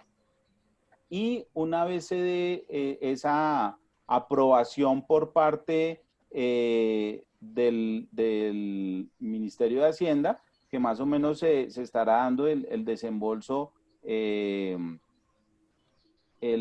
desembolso se estará dando al tercer día hábil, más o menos, después de remitido esa solicitud al Ministerio de Hacienda. Entonces, dice el decreto que, que se deberá el día hábil siguiente, a más tardar, hacer el depósito en la cuenta del beneficiario. Hay una excepción para el mes de marzo y nos habla del día calendario. Esto por si ese día del desembolso de Hacienda, del Tesoro, se da, por ejemplo, un viernes y pues el sábado ya no es día hábil. Entonces, en esta excepción, si el desembolso al banco se le hace el viernes, el sábado tendrá que hacer esa traslado de fondos al beneficiario. Y así Bueno, va a funcionar, señora. Interrumpo. Presentar la solicitud.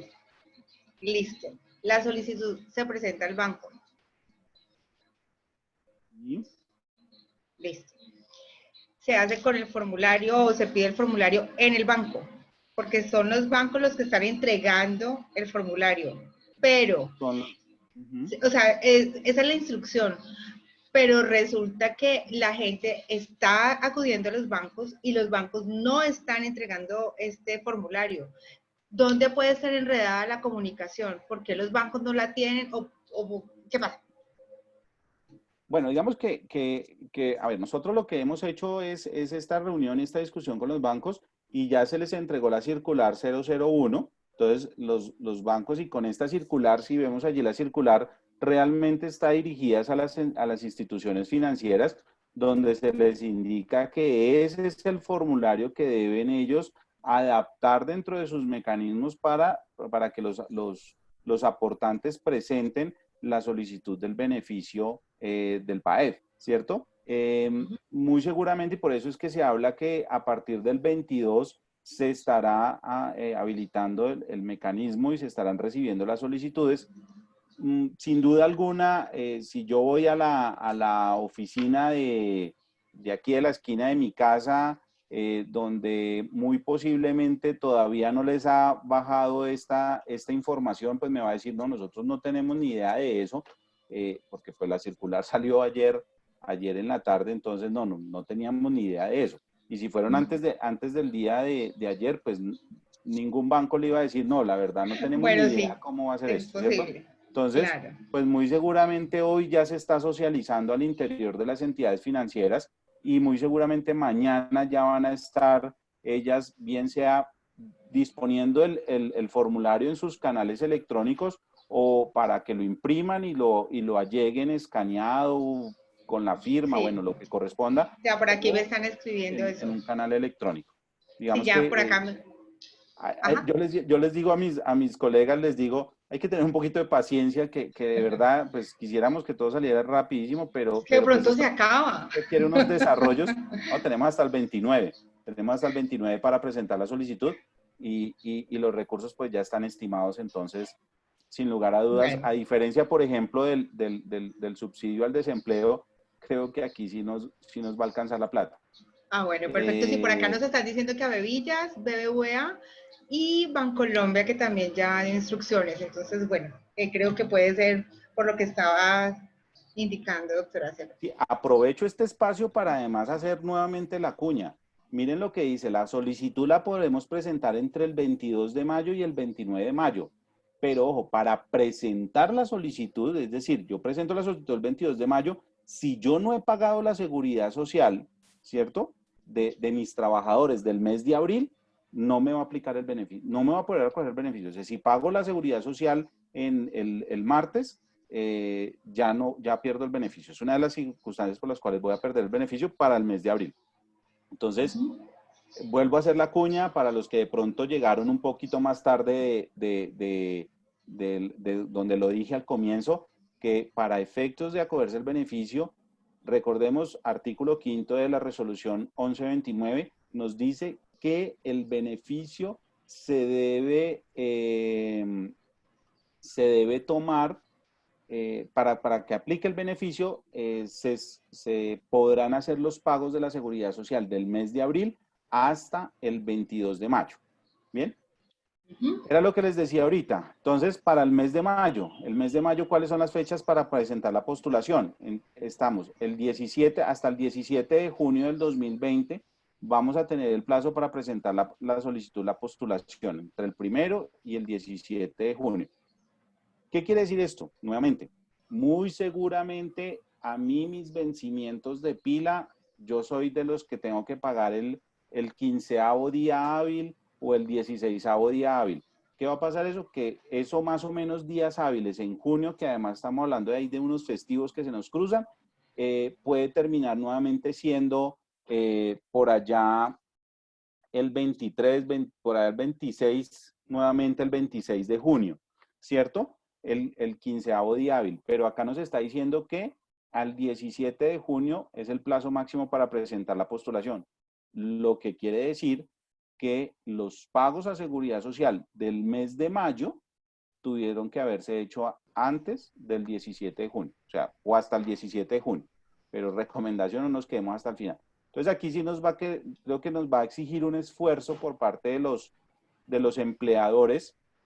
Nos va a exigir un esfuerzo que ¿cuál es? Adelantar las fechas de los pagos de la Seguridad Social, lo cual sin duda alguna pues nos va a generar allí alguna afectación del flujo de caja, pero teniendo la tranquilidad que más o menos el 27, podríamos estar hablando del 30 de junio, yo creo que para junio va a ser más o menos por ahí el 30, estaríamos hablando que se puede estar dando el desembolso de esos recursos al empleador, ¿cierto? Entonces, el ciclo va a ser el mismo para los 3 periodos. Lo importante, sin duda alguna, es que se garantice que, miremos aquí en el caso del beneficio para el mes de junio, que tenemos plazo hasta el 16 de julio, que el pago de la Seguridad Social se haga antes de esa fecha, porque de ello va a depender la efectividad del beneficio, de recibir el beneficio. Bueno, ¿en qué casos pues estaré obligado a hacer la devolución de los recursos provenientes del PAEF? Cuando se identifique que no cumple con alguno de los requisitos establecidos para ser beneficiario, pues ya los mencionamos allá inicialmente algunos de esos requisitos, artículo 4 del decreto. Entonces, si no cumplo con alguno de estos requisitos, nada que hacer, ni presente el beneficio porque al final del día, pues va a tener que hacer la devolución del mismo. Y si usted hace la devolución voluntariamente, pues no va a haber ningún problema. Pero si nos toca a nosotros adelantar, recordemos que allí va a haber unas sanciones que pueden llegar a ser un poco onerosas y no es la idea. Señora. Pregunta recurrente. ¿Qué pasa si se ha negociado el salario? Es decir, las personas no están recibiendo el salario mínimo, los empleados no están recibiendo el salario mínimo porque negociaron ya sea disminución de salario o disminución de horas de trabajo, bueno, etcétera. ¿Qué pasa? ¿Aplican el subsidio? No, recordemos que la condición principal es que se haya pagado el salario, ¿cierto? Y me habla el decreto del salario, que haya recibido mínimo el salario mínimo, ¿sí? Entonces, ya podemos entender que si tengo un trabajador que recibió menos del salario mínimo, posiblemente, miren, ¿qué va a pasar? O cómo lo visualizamos nosotros. Como nosotros hacemos un cálculo global, muy seguramente no vamos a saber en qué casos, pues usted acordó con un trabajador que el trabajador devengaba menos de un salario mínimo. Recordemos que PILA, la planilla integral de liquidación de aportes por 30 días no me permite hacer aportes por menos de un salario mínimo, ¿cierto? Pero que sí, digamos que hay ciertos componentes que me van a permitir a mí o variables que me van a permitir a mí inferir que usted efectivamente pagó por menos de un salario mínimo a un trabajador. Por ejemplo, si usted le colocó trabajador de medio tiempo. Entonces, si un trabajador está por medio tiempo y yo voy y reviso que trabajó los 30 días, tiene pago de riesgos laborales por 30 días, pero los aportes a parafiscales están por menos de un salario mínimo, automáticamente yo ya identifiqué que ese trabajador no recibió por lo menos el salario mínimo y en razón a ello, pues lo que le voy a hacer es negar ese beneficio o pedir la devolución del beneficio.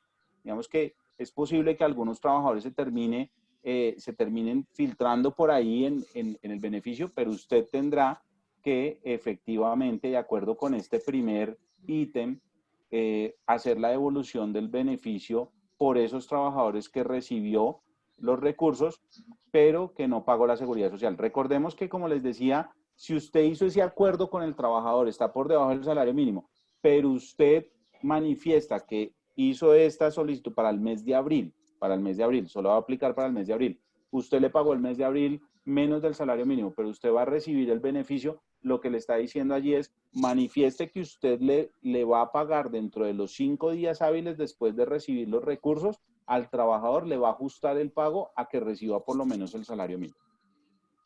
Entonces, está dada la posibilidad. Y pues en mayo, como estamos en mayo, ya conocemos el beneficio, pues le vamos a pagar al trabajador, pues mínimo el salario mínimo, digamos que si se llegó a algún acuerdo de reducción entre las partes del salario.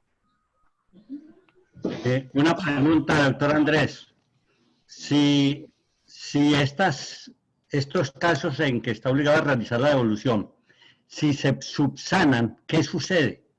Por ejemplo, fueron algunos tipos, por ejemplo, de errores y se subsanan, ¿qué puede suceder? Y la otra pregunta es, ¿a quién se le debe devolver hacer esa devolución? ¿Al banco o a quién?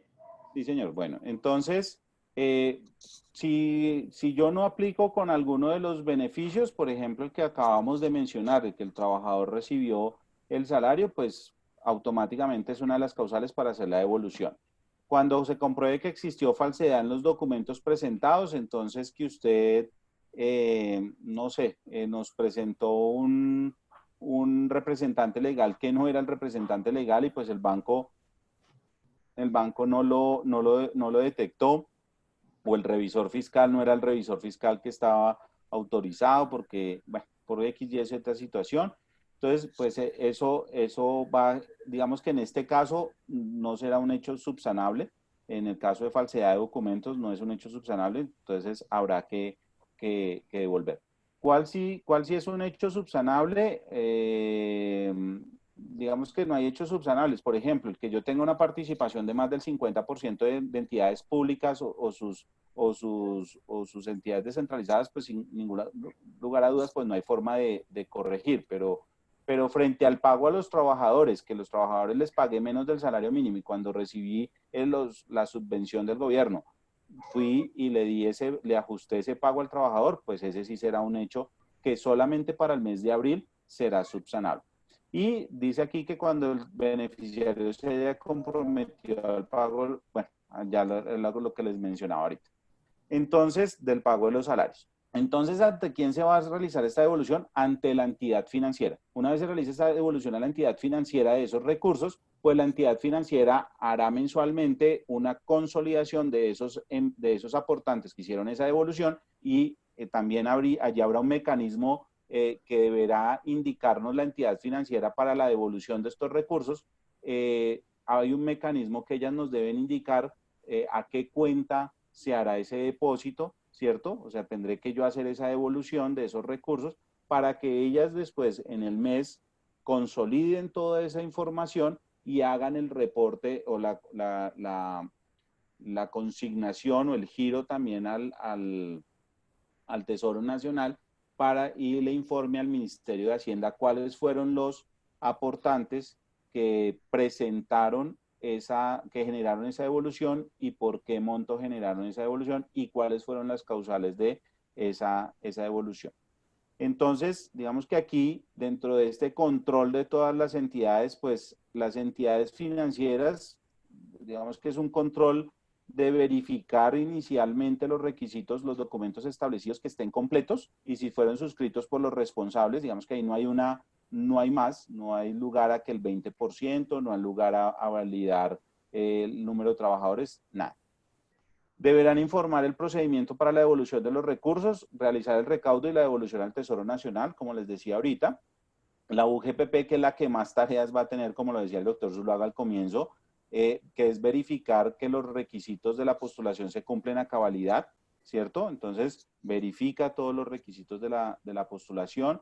No aceptará modificaciones a la solicitud en caso de errores, como le decía, no hay lugar a, ay, es que me equivoqué de revisor fiscal, que era un grupo empresarial y el revisor de la empresa A me firmó el de la B y con este agite, y entonces, o el contador no era, se me olvidó, bueno, cualquier situación, eso pues ya no dará lugar a subsanar, habrá que devolver los recursos. Validará los motivos que originan la devolución de los recursos por los solicitantes, entonces también vamos a hacer esa validación de por qué se generó esa devolución. Validará que la certificación emitida por la entidad financiera que detalla la dispersión de los recursos, también aquí las entidades financieras como producto de esa autorización o ese aval que nosotros le damos, después deberán consolidar a quienes le hicieron la dispersión de los recursos y inclusive indicarnos en casos que no se haya podido hacer la dispersión de los recursos para que efectivamente tengamos un control, porque recordemos que algo que nos dice el decreto es que habrá una publicidad de los beneficiarios, de los que se hayan beneficiado de estos recursos, y esa publicidad va a estar en la página web de la unidad www.ugpp.gov.co. Entonces, ¿y esto para qué? Pues para que el público en general lo conozca, y en caso de que se presenten algunos abusos por parte de los empleadores que se postulen y no le estén pagando a los trabajadores, también nos sirvan ellos como mecanismo de control para poder identificar a estos aportantes que no cumplieron con los requisitos.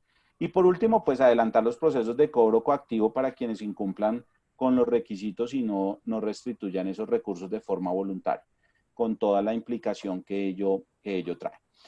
Y el Ministerio de Hacienda, pues es el que encargado de establecer pues todo el proceso y las condiciones para someterse por parte de los actores, y validará por su parte de las entidades financieras la devolución de los recursos y la imposibilidad de la dispersión de estos recursos, por imposibilidad de dispersión.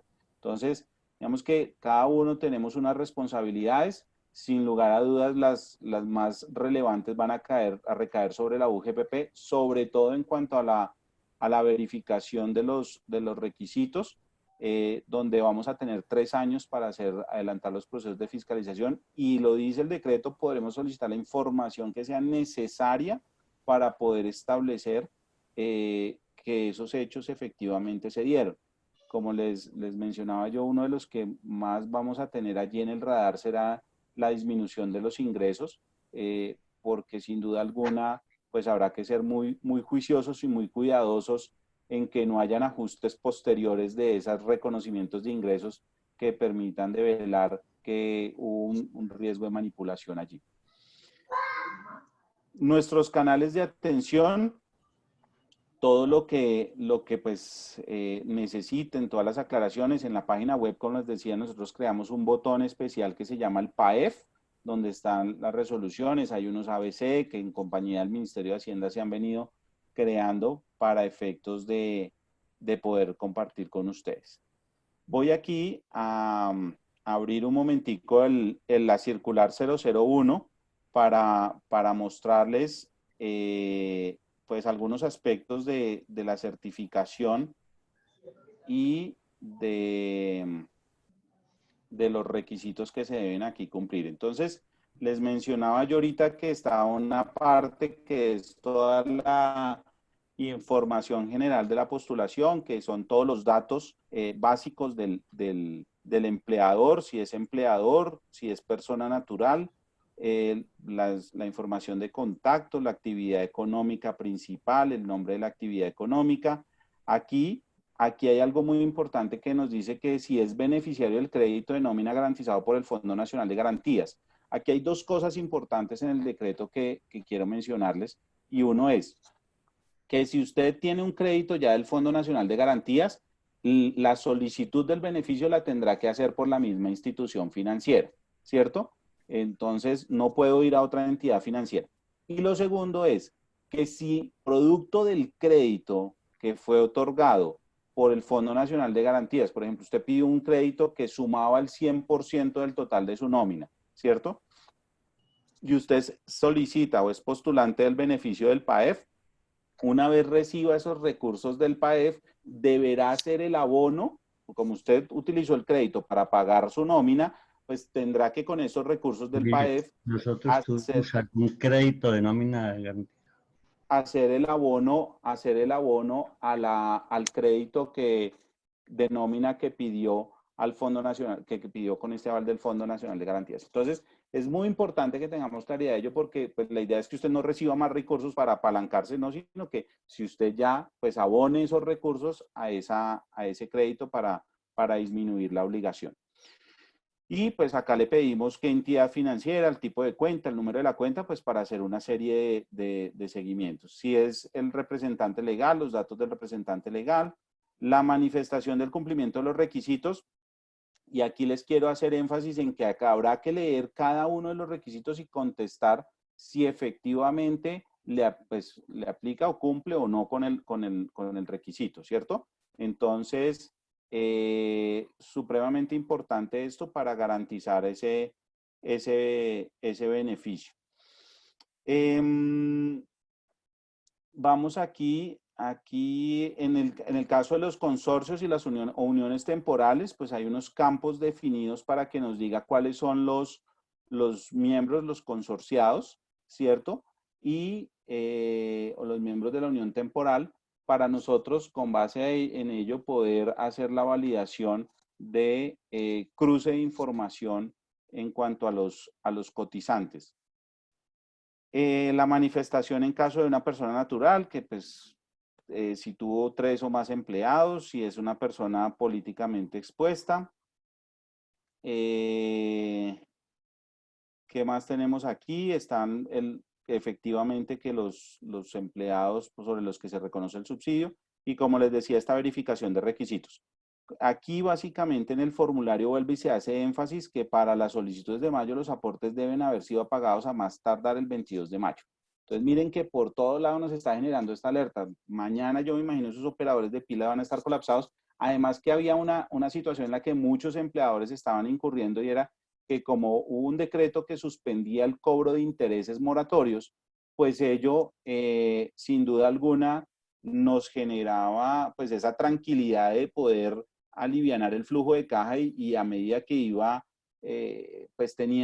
iba pagando la seguridad social, ¿cierto? Entonces ese es un fenómeno que estábamos viendo en estos meses, o que empezamos a ver ya en estos meses. Pues aquí que es la situación, que habrá que salir corriendo mañana a pagar y ojalá no dejarlo para más de las 4 de la tarde, que es a la hora de cierre, porque posiblemente, pues si queda después de esa hora, ya no va a quedar con la fecha del 22, sino con la fecha del día hábil siguiente, y entonces pues va a perder el beneficio por esa situación. No hay que acreditar las planillas integradas de liquidación de aportes, solamente habrá que acreditar los números de las planillas con las que se hayan realizado, con las que se haya realizado el pago, o las que se haya realizado el pago, porque puede usted que haya realizado el pago con más de una planilla. Hay empresas que por centros de costo manejan una planilla, entonces, pues si es más de una planilla, pues tendrá que incluir. Y eso es lo que nos va a generar, sin duda alguna, esta certificación, que solamente va a ir firmada por el representante legal o la persona natural solicitante, y donde se manifiesta que se anexan la otra certificación, que es la del cumplimiento de los requisitos, que efectivamente pues acá se hace mención de sobre quién estamos dando estamos certificando, y nos dice que los suscritos certificamos bajo la gravedad del juramento, pues por una parte, que el procedimiento que se utilizó para determinar el ingreso, y que sobre los trabajadores se hizo el pago de los salarios correspondientes al mes anterior a la postulación. Esta certificación, pues, inicialmente va firmada por el representante legal, persona natural, y el revisor fiscal o contador público con la información correspondiente para hacer las validaciones frente a este proceso. Y eso es todo. Doctor Andrés, tengo una pregunta. Por ahí vi que el formulario lo firma el representante legal o la persona natural, pero debajo dice promotor, y de eso no se ha hablado. Los promotores son de empresas en reestructuración y de empresas en liquidación. Entonces, Sí, ¿qué es lo que hay allí? Sí, digamos que básicamente pues lo que se hace mención es que este grupo de empleadores pues también tienen la posibilidad de acogerse al beneficio del PAEF. Sin embargo, pues tendrán que garantizar que quien firma o quien suscribe esa solicitud pues sea este promotor, ¿cierto? Y no ir a incurrir de pronto que pasa muchas veces que las solicitudes no las suscribe quien efectivamente tiene la facultad para hacerlo en ese momento y termina perdiéndose el beneficio, por ejemplo, en el caso de que firme un tercero. Muchas veces se entrega la responsabilidad al financiero, al contador, entonces vaya y firme usted, o el de nómina, no, vaya y firme usted, y pues no aparece, no figura. Miren que cómo se va a validar la representación legal o esta calidad de promotor, con los soportes, con los documentos que nos permitan validarlo. Dice el decreto que las cámaras de comercio deberán establecer, disponer los canales para efectivamente, para hacer esa consulta por parte de todos los actores del sistema, para hacer esas consultas que correspondan, al igual que la Dirección de Impuestos y Aduanas Nacionales frente a las consultas del RUT para los casos que correspondan. Bueno, Porque habrá que validar tengo deseos de hacer una pregunta. Es que el volumen de información que va a recibir la UGPP es tal que me temo, no sé si qué sistema manejan, que haya una congestión igual a lo que sucede con Envisca en muchas oportunidades. Pregunto, ¿está la estructura, las plataformas tecnológicas tan suficientemente probadas como aquella en donde ustedes analizan lo de el número de empleados que sea menos del 80% antes de devolverle a la entidad financiera la posibilidad de pagar? Bueno, doctor, nosotros llevamos más o menos 2 semanas, todo nuestro equipo de tecnología enfocado en cómo adelantar los desarrollos tecnológicos desde que se determinó el decreto 639. Sin lugar a duda, nos volcamos absolutamente todos los equipos a establecer esos mecanismos. Ya nosotros veníamos con unas herramientas, un data center que sin duda alguna nos permite tener una muy rápida respuesta frente a las solicitudes masivas de información. Por eso es que se hace tan importante esos pagos de la seguridad social de forma oportuna. La recomendación sin duda alguna, porque esto tiene un ciclo. Cuando usted paga seguridad social, usted presenta las planillas, esto entra por unos operadores del sistema de seguridad social, estos operadores reportan al Ministerio de Salud, el Ministerio de Salud consolida esa información y nos la remite a nosotros. Esto es un canal que se va a abrir de forma prácticamente en línea, pero sí se deberá garantizar primero pues haber pagado de forma oportuna, no dejar los pagos para última hora. Desafortunadamente es una cultura que tenemos donde muchas veces se deja todo para última hora y eso nos genera o nos implica después unos traumatismos, negando potencialmente beneficios por personas que no aparezcan los pagos, porque efectivamente pues el pago se hizo el día, pero no dentro del horario habilitado para los pagos. Entonces, sin duda alguna de eso va a depender la efectividad de este proceso. Ahora bien, inclusive tratar de hacerlo en los primeros días hábiles del mes para que haya ese tiempo de que haya un flujo de información de forma adecuada. Carolina, ¿tiene alguna pregunta? Tengo un montón. Bueno, usted me dirá qué tiempo tiene, porque preguntas es lo que hay por acá. Bueno, doctora, yo creo que Leo, unos 5 minuticos para que pues, podamos resolver. perfecto, listo. Acá hay una. Es una inquietud. Si el empleador paga la nómina antes de recibir el subsidio, y debido a que hay que demostrar que ese subsidio se usó plenamente para pagar la nómina, ¿cómo hacen? Bueno, eso será la inteligencia de negocio de la unidad, sin duda alguna.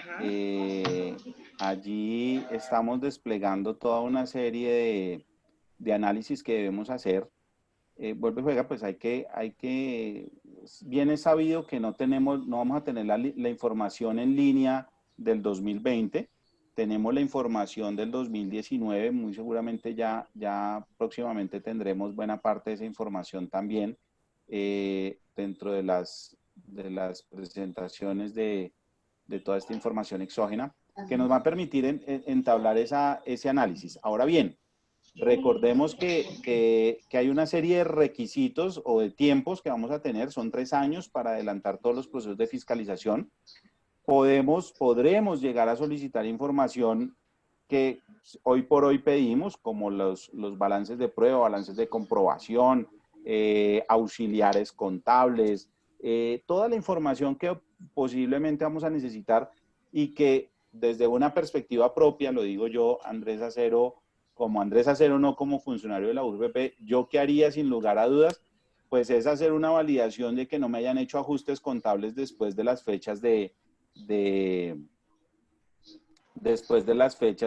beneficio, porque en cuanto a la mitigación de este riesgo de manipulación de la información para efectos de reducir ingresos y no dejar esa realidad.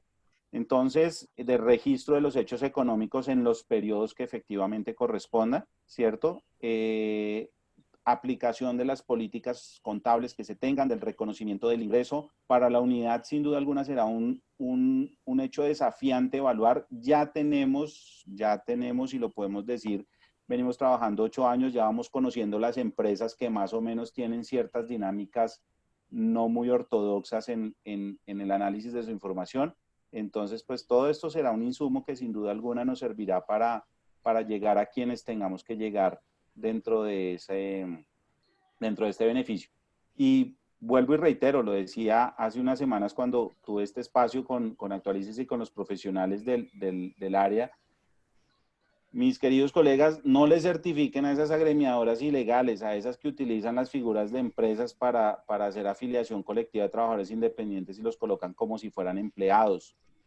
Hay que tener mucho cuidado con estas entidades porque nos podremos ver tentados, y lo decía yo en ese momento y lo digo ahora, van a estar muy seguramente con esos ojos abiertos a ver qué vacío hay allí para poder hacer parte. Y pues sin duda alguna, pues si usted va a garantizar ingresos, estas entidades no tienen ingresos, porque pues, si solamente hacen una intermediación de seguridad social, pues no va a haber ingresos. Entonces, pues hay que ser muy rigurosos y muy juiciosos. Creo que nuestra tarjeta profesional hoy más que nunca adquiere una relevancia importantísima en este escenario, y para nosotros como UGPP, que somos conocedores y de ello, pues por eso pedimos su ayuda para que sean muy, muy claras esas certificaciones. Y precisamente ayer hablábamos acerca de la ética. Doctor, ¿qué pasó con los notarios? Por acá me preguntan, bueno, los notarios no tienen cámara de comercio, se quedaron por fuera. Sí, vuelve y juega. Digamos que hay muchas actividades que sin duda alguna, pues si lo empezamos a desmenuzar, se nos van a quedar, se pudieron haber quedado algunas otras que sin duda alguna van a generar un impacto allí.